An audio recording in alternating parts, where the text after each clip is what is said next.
এই বান্ধবী পুরো একদম ছোটকাটা না? হ্যাঁ হ্যাঁ, ছোটকাটা। আমি ভীষণ মুখের উপরে কথা বলি। এতটাই কথা বললো যে মুখ্যমন্ত্রীর সামনেও কথাবার্তা বলে দাও। বলে এসছি হ্যাঁ, বলে এসছি সেটাই তো বলছি। বলেছে কি বাড়িতে বলেছিলে? গিয়ে বলে বাড়িতে গিয়ে হ্যাঁ, বাড়িতে গিয়ে কি বলেছে বলেছিলে? বাবা কালীঘাটে মুখ্যমন্ত্রীর কাছে তো বাবারে বাবারে একটু বলো শুনি। না ওই যে ওইখানে গিয়েছিলাম তা প্রদীপদা একজন আমাদের একজন মারা গেছে তাই আমাদের কাগজপত্র লেখালেখি করলো সবাইকে লেখালেখি করে টাকা কিছু তুলে নিয়ে আমাদের সবাইকে 10,000 করে টাকা দিল প্রদীপদা দিল আমাদের 11-12 জনকেই দিল সবাই টাকা পেয়েছিলাম পাওয়ার পরে বললো যে তোমাদের কোনো ব্যবস্থা করা যায়নি করেনি তাহলে করেনি তা কি করব আমি তো 2000 সাল থেকে তো চেষ্টা করলাম তা হলো না তা বললো ঠিক আছে আমি বললাম প্রদীপদা আমার সঙ্গে তো কোনো ছেলে নেই কেউ তো যেতে চায় না কত স্যারেদের বলেছি এমনি ছেলেদের বলেছি যায় না তুমি তাহলে যাবে বললো হ্যাঁ আমি যাবো আমি তাহলে চলো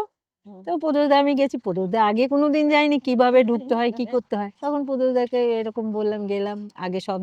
মানে জমা দিলাম দিয়ে তারপরে গেলাম যাওয়ার পরে ওইখানে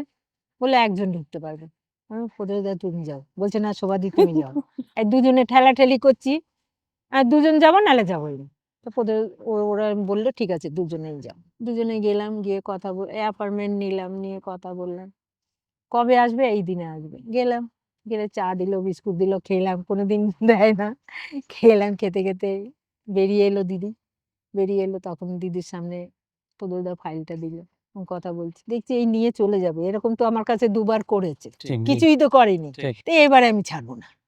এবার বলবো দিদি তুমি কিচ্ছু জানো না আমাদের অনেক কষ্ট অনেক ইয়ে করতে হয় দিদি তুমি কিচ্ছু জানো না ওই যে আমি তুমি বলছি ওইটা সবাই দূর থেকে ইশারা করছে এরকম তুমি করে কথা বলো না ভালোভাবে আপনি বলে কথা মানে রাগে তখন বলে ফেলছে মানে এত কষ্ট আমাদের যে এতবার এসে ঘুরছি যার তো জীবনে হবে না হ্যাঁ তারপরেই হয়ে গেল ওই ফাইলটা নিয়ে চলে গেল তারপরে আমাদের পেনশনের ব্যবস্থা হয়ে গেল কি না শিল্প ভাতা শিল্পদের ভাতা দেয় শিল্প ভাতা আমরা পাই